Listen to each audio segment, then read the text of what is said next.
Hoje a conversa tá boa demais. Eu tô recebendo a empresária Tabata Elias e, claro, o nosso quadro de cultura com a Marília de Lima. Confere com a gente.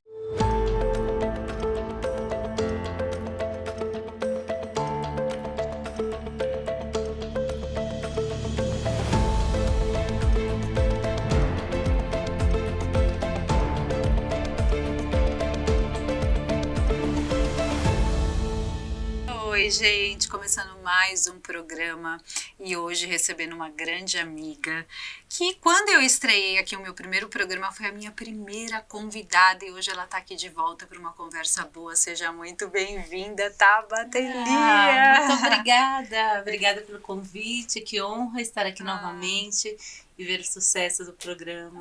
Eu adoro receber amigas. A Tabata é uma pessoa que tem uma energia, eu falo, né? Seu abraço revigora a gente, seu sorriso, então sempre é uma honra. E assim, já passou tanto tempo e eu falei, meu Deus, preciso trazer a Tabata de volta pra gente poder falar. Minha gratidão, você foi aí a pessoa que eu estreiei o programa e ele tem crescido a cada dia, então muito obrigada, viu? Eu me sinto muito honrada por isso. Não tem nem palavras, né? De ser a primeira e estar aqui novamente. Acho que conversa de amigas. É muito gratificante estar aqui conversando com Carla Cavalcante. Maravilhosa. Tabata, você é uma empresária do ramo aí de turismo, que eu sou fã, porque você tem uma história de vida, né? Batalhadora, nada é fácil, mas é uma referência no segmento.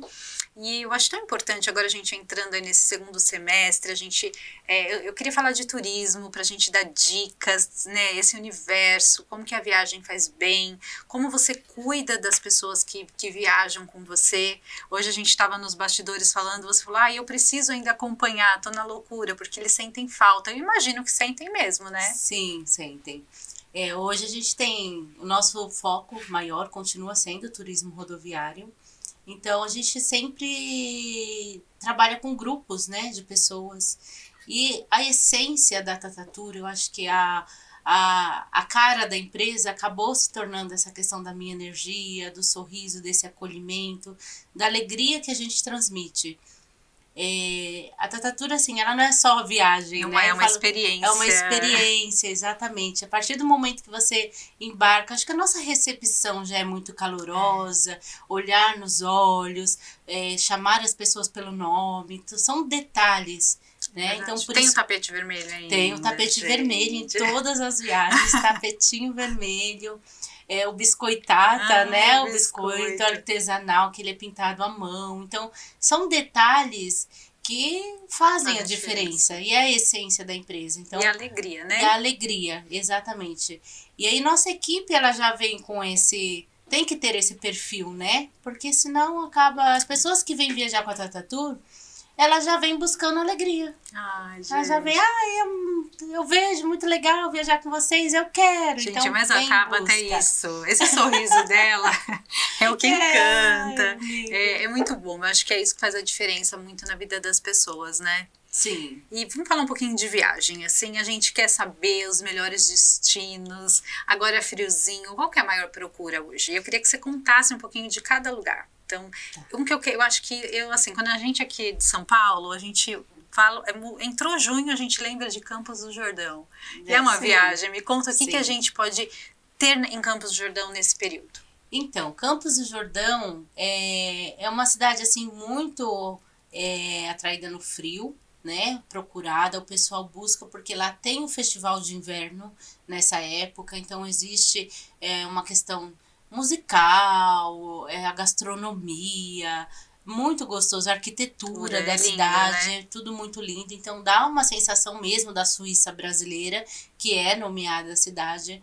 Então nessa época a cidade costuma estar mais cheia, então tem que estar preparado também. Porque é alta temporada, né? Alta temporada, e lá é o foco do inverno. Se a gente pegar, agora a gente está em alta temporada, a pessoa não quer, porque lá a gente sabe que agora é movimento. Mas eu quero conhecer e não quero esse movimento. Qual o mês que você indicaria para a pessoa que quer conhecer Campos do Jordão, uma data legal, que não seja alta temporada? Agosto, setembro, são datas que ainda tá frio, porque lá o foco é curtir o frio, né? Então, Agosto, setembro são meses de baixa temporada, mas que ainda você pega um clima um pouquinho mais baixo. Outubro, novembro já começa a aumentar o clima. Então, acaba perdendo aquela questão do friozinho, né, da cidade da montanha. Mas aí vem os outros atrativos, que é o Natal Luz, que é muito lindo, muito procurado em Campos do Jordão. Então, assim, tem turismo o ano inteiro. Mas essa temporada de frio, a melhor época, assim, para quem quer buscar um pouquinho mais de tranquilidade, qualidade, né? Porque com a cidade mais tranquila, você consegue uma qualidade, aproveitar mais. Agosto, setembro são uma época, assim, bem bacana. Qual outro destino que você indica para a gente conhecer agora, nesse segundo semestre? Então, a gente tem aí Curitiba, Fala um pouquinho de Curitiba. A parte do Paraná ali. Curitiba, assim, uma cidade muito referência, né? Cidade realmente um modelo do Brasil. Então, lá você tem muitos parques para você curtir. Tem muita arquitetura, tem o passeio de trem de Morretes, que Curitiba fica bem próximo de Morretes. Então tem o trem, que é muito famoso, é um dos passeios de trem mais famosos do Brasil, que sai de Curitiba e liga até Morretes. Ele dura ali uma média de 4 horas, mas assim, são paisagens incríveis. É um passeio inesquecível. E aí você consegue também curtir a cidade de Morretes, que também é muito linda, muito charmosa. Então também é um lugar bem bacana.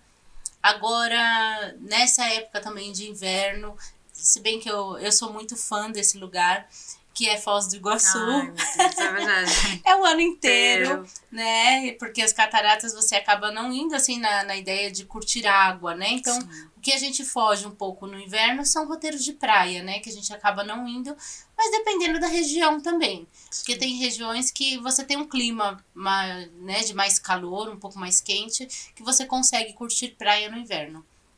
Mas Foz do Iguaçu é um roteiro completíssimo, que eu sou fã, é o meu queridinho, é querido mesmo. Lá eu falo que você tem a opção, né, de conhecer mais 2 países, que é para quem gosta de comprar, vai para o Paraguai, compra no Paraguai, volta de iPhone. Muito legal. Né? Então dá para fazer o roteiro de compras, dá para curtir a Argentina, conhecer cassinos, coisas que aqui no Brasil a gente não tem. Então também um passeio bem gostoso. E fora, né, conhecer as cataratas, que é uma das 7 maravilhas da natureza, é algo indescritível, emocionante. Acho que todo brasileiro deveria conhecer as cataratas de Foz do Iguaçu. De preferência com a Tata Tour. De preferência com a Tata Tour, que a alegria é garantida. Que delícia. O que mais que a gente tem de dica aí que a gente pode falar para as pessoas que estão nos assistindo, de roteiros? Então, a gente tem os mais pertinhos, próximos aqui de São Paulo. Eu acho que é bacana citar Monte Verde, que é uma cidadezinha bem próxima. Eu gosto muito, todo ano eu vou. Bem gosto, legal, né? Também. Eu acho ela um pouco mais tranquila do que Campos, sim. Ela é... Até mesmo porque ela é menor, né? É uma ruinha só. É verdade. Mas você aproveita muito ali, dá para fazer aqueles passeios de Jeep, conhecer alguns locais bem bacana. Penedo tá super em alta. Penedo, ele tá já localizado no Rio de Janeiro, ali perto de Resende. Mas Penedo também é uma cidade de montanha e ela é perto de São Paulo. Então dá pra você sair de São Paulo cedinho e chegar em Penedo e tomar café da manhã lá ainda. Ai, que delícia. E é uma cidade muito gostosa, muito procurada nessa época de inverno.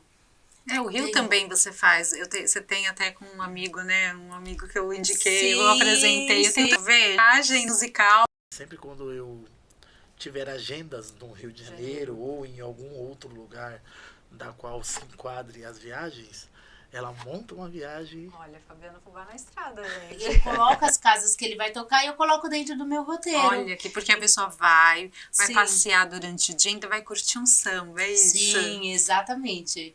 E o Fabiano Fubá realmente é espetacular, assim. Foi uma indicação que também se tornou uma amizade, gente, assim. Quando ele falou legal, da ideia, eu falei, eu preciso apresentar, e não é que virou um roteiro turístico. Eu olho e fico tão orgulhosa. Meu Deus. A gente precisa ir, viu? verdade. Eu ainda não fui, não. também.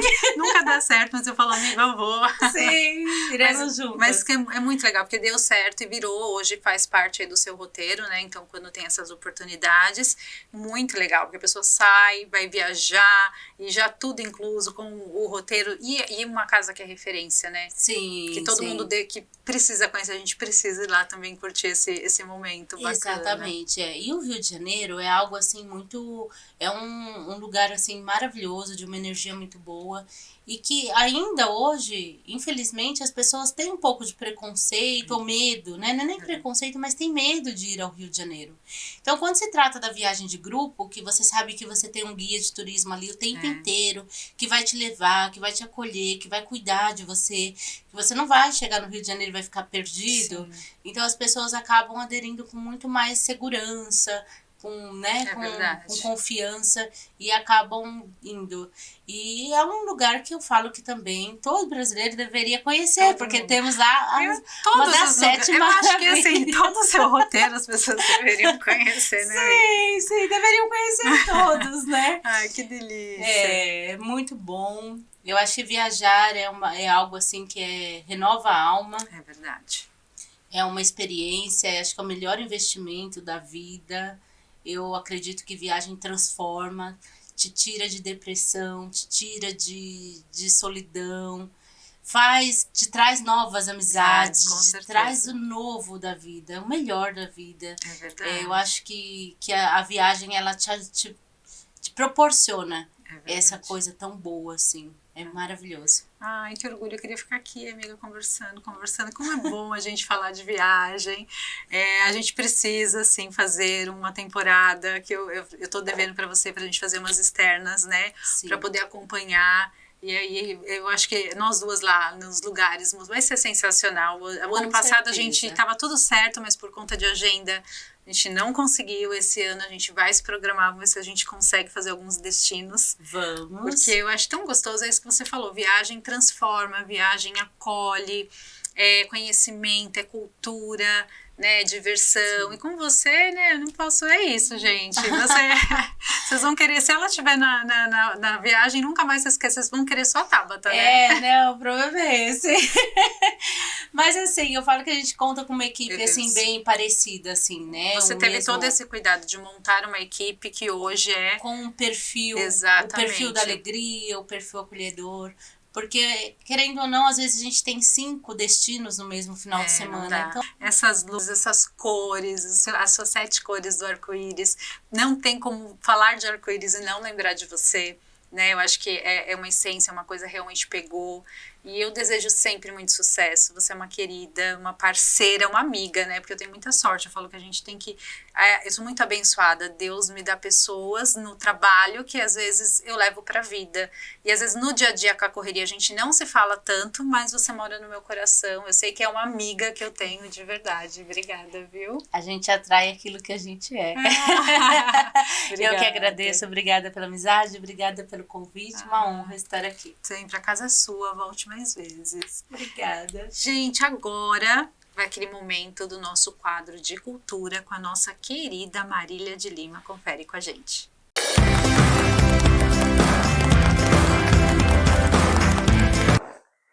Olá, Carla querida, muitíssimo obrigada pelo convite de estar aqui à frente do Ecoar Cultural, mostrando um pouquinho do que a gente tem aí pelo Brasil, pelo mundo, sobre cultura, sobre arte e como isso faz diferença na vida de todas as pessoas, né? Tanto para ressignificar, quanto para acalentar, gerar empregos também, divertir, enfim, a gente tem uma longa jornada aqui para apresentar. Muito obrigada.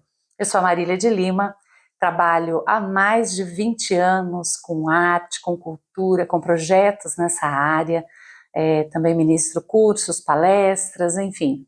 E essa é uma oportunidade que eu estou aqui para apresentar para vocês pessoas que fazem diferença nesse mundo, né? Não só no mundo das artes e da cultura, mas faz diferença no mundo para pessoas que muitas vezes até olham e nem sabem que aquilo ali é arte, que aquilo é cultura, que por trás tem um artista, tem toda uma produção e que gera empregos e faz diferença na sociedade. Hoje, por exemplo, nós vamos falar com o Kleber Pagô. mais conhecido como Pagu. Eu sou Kleber de Barros Dias, nascido na divisa de São Paulo com Osasco. Fui ter acesso à arte muito tarde na minha vida, porque o acesso que eu tive à arte mais cedo não era entendido como arte, né? Então, fazer balão coletivamente com o bairro não era entendido como arte. E hoje, obviamente, a gente sabe todas as questões ambientais que isso traz, então, de fato, a gente sabe que isso tem um prejuízo. Mas, na minha época de criança, a gente fazia comunitariamente os balões, e isso poderia ser repensado de alguma maneira, claro que não com o formato original de hoje. Os coletivos que a gente fazia as pipas, o coletivo que a gente fazia as pichações no bairro, ia descobrindo outros bairros, tudo isso foi entendido, obviamente, como uma coisa marginal. Então, nada disso, quando eu tive acesso mais novo, foi entendido como arte. E fato é que, quando eu fui ter acesso à arte mais tarde, trabalhando no SESC, depois vindo trabalhar com Cobra, e agora trabalhando nos últimos 10 anos com vários artistas pelo Brasil e pelo mundo, eu tive a oportunidade de descobrir a arte em outros formatos, mas quase sobre as mesmas coisas, ou seja, sobre artes que são coletivas, que são feitas no espaço público, que formam, né? Quando você começa a descobrir as nomenclaturas das coisas, então você fala, poxa, isso que eu fazia coletivamente no meu bairro, isso pode ser entendido como uma atividade social de intervenção artística no espaço público, né, na arquitetura da cidade, portanto, isso tem características ou não museológicas, né, o que é museologia hoje, enfim, todos os aspectos da discussão sobre o que é essa arte e sobre o impacto dela na vida do cotidiano das pessoas. Então, eu acho que eu sou essa pessoa que entrou para as artes recentemente, entrou para uma arte marginalizada e que é muito curioso, que quer saber das coisas e que quer, principalmente, ver as artes democratizadas, porque eu demorei para ter acesso à arte e eu vi a transformação que a arte trouxe para a minha vida.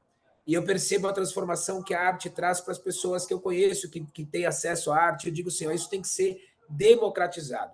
Então, o Pagu é esse cara que passou por tudo isso e que tenta democratizar a arte através das galerias de arte a céu aberto, do reconhecimento desses espaços, por meio de políticas públicas, por meio de intervenções diretas, por meio de advocacy, enfim. A gente se estruturou em vários caminhos para poder fazer essa política funcionar na ponta. Como que é o seu trabalho nas artes plásticas? Eu comecei desenvolvendo um trabalho junto com o Cobra, né? Então, comecei como produtor do Cobra. Antes disso, eu trabalhei na produção cultural do SESC, portanto, ajudava a fazer as contratações culturais. Mas fui trabalhar efetivamente no fazer artístico, mas quando eu estava trabalhando com Cobra mesmo. Foi um processo muito interessante, porque eu fazia as negociações dos projetos, né? E estruturava os projetos para que eles pudessem, de fato, acontecer. Então, eu estava no backstage, trabalhando para aquele artista, para que o trabalho pudesse sair da melhor maneira possível. Essa carreira foi muito interessante, porque me levou até 2016 ao Guinness, com o maior grafite do mundo, realizado no Boulevard Olímpico, onde a minha participação ali se deu de diferentes maneiras, como, por exemplo, o orçamento que o COI disponibilizou, o Comitê Olímpico Internacional disponibilizou para a realização daquele projeto, não cobria todos os custos do projeto, né? Então, a gente teve que achar outros parceiros para conseguir realizar aquele mural naquele tamanho. A gente não sabia que aquele mural daquele tamanho seria um Guinness Book, né? Fazendo o mural, eu parei para pesquisar e falei, qual que é o maior mural que tem de grafite? Porque isso aqui é muito grande. Tipo, eu estava impressionado com o que a gente estava fazendo, com o impacto daquilo, e eu parei para pesquisar por uma curiosidade e descobri que não tinha aquele recorde, né, no Guinness Book. Então, a gente não só quebrou um recorde, como a gente inaugurou um recorde no Guinness Book. O primeiro processo é conhecer o local, conhecer a história que é a proposta do projeto, conhecer o muro, né? Tem toda uma história portuária no entorno dele, e da direita para a esquerda é onde onde chegavam os navios negreiros. Então, essa empena, o entorno dela tem uma história muito forte. A gente achou muito interessante porque na escavação, na abertura da pista, foi encontrado o Porto Real, o desembarque real ali. Você fica arrepiado porque você olha uma pedra ali, olha uma madeira e você fala, velho, isso aqui está aqui há muitos anos e por aqui passaram pessoas escravizadas durante muito tempo. Essa cultura da escravidão ela ainda permanece, né? Então é importante a gente tentar mostrar a realidade, não ter medo de mostrar essa realidade. Fala um pouquinho sobre essa arte que você trabalha e um pouquinho sobre a dimensão que tem tudo isso, porque muitas vezes a gente está falando aqui para pessoas que o nosso meio convive muito, sabe muito bem do que a gente está falando, mas tem pessoas que não têm a mínima ideia do que a gente está falando e às vezes nem sabe quem é o cobra. Então, Lógico. dá uma noção assim de qual que é esse universo que você trabalha.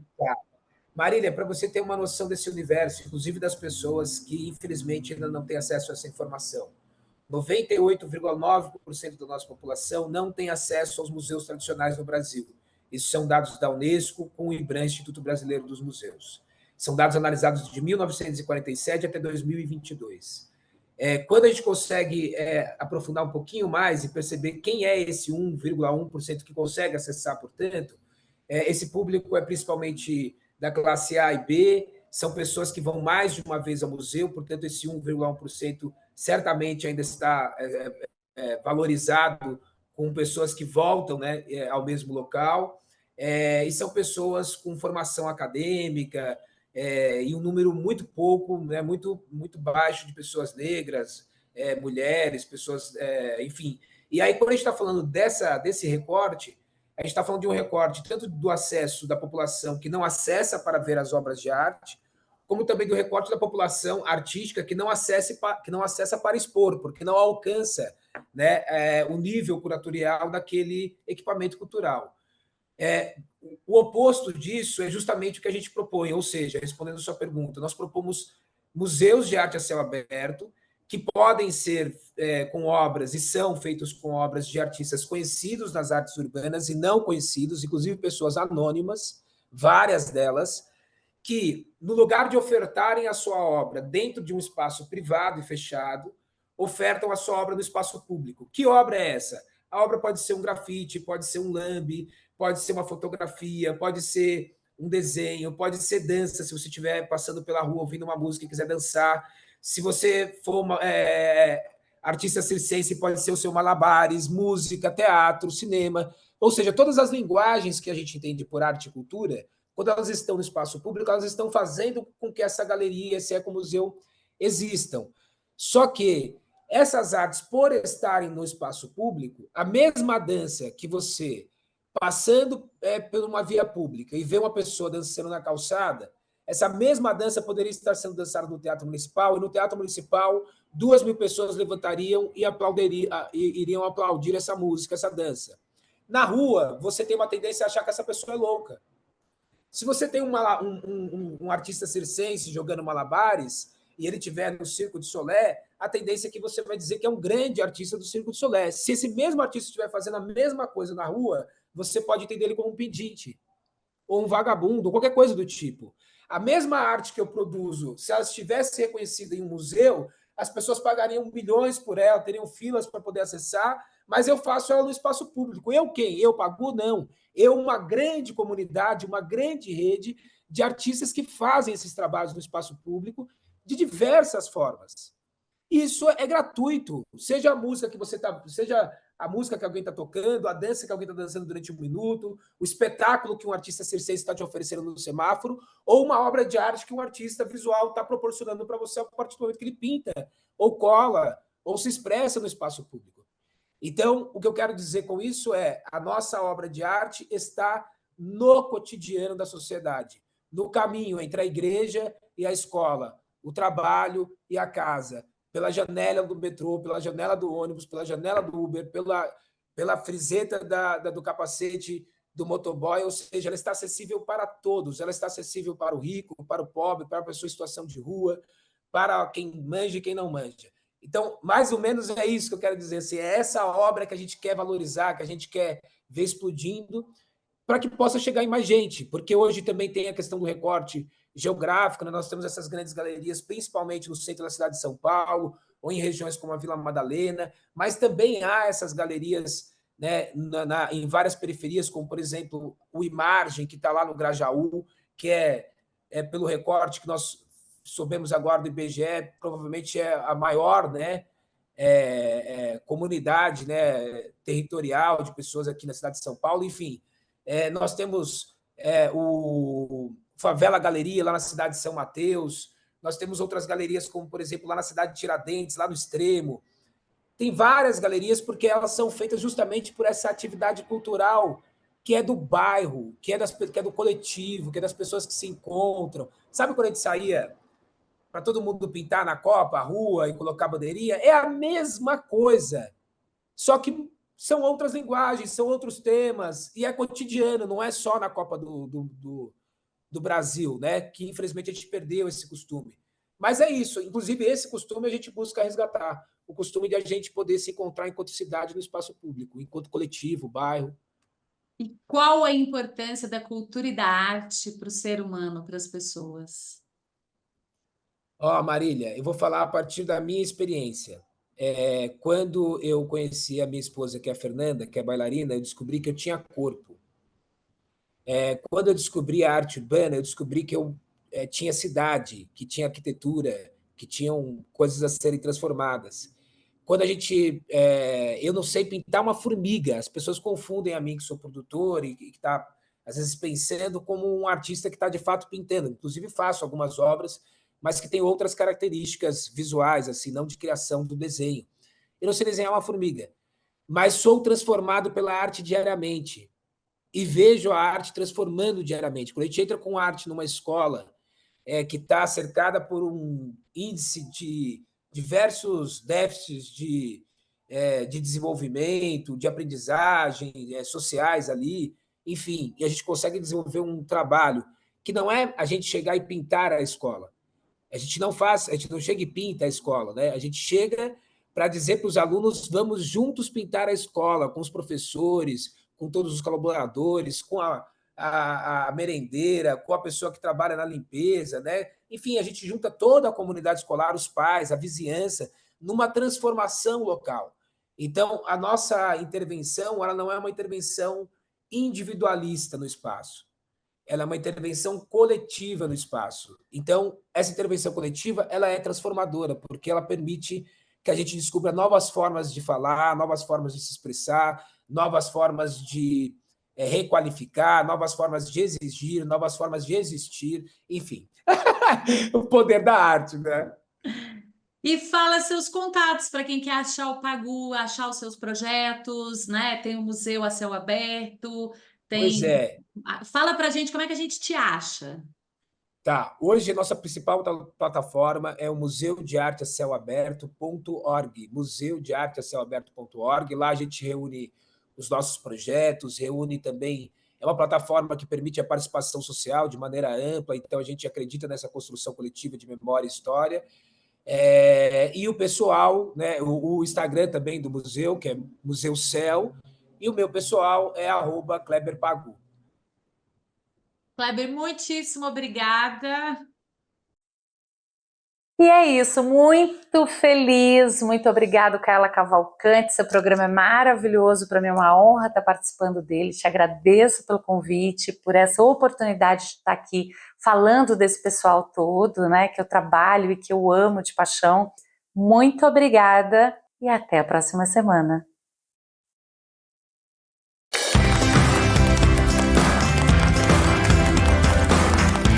Ai, cultura, Marília sempre trazendo muita coisa boa aqui. Que orgulho de ter esse quadro de cultura aqui no programa.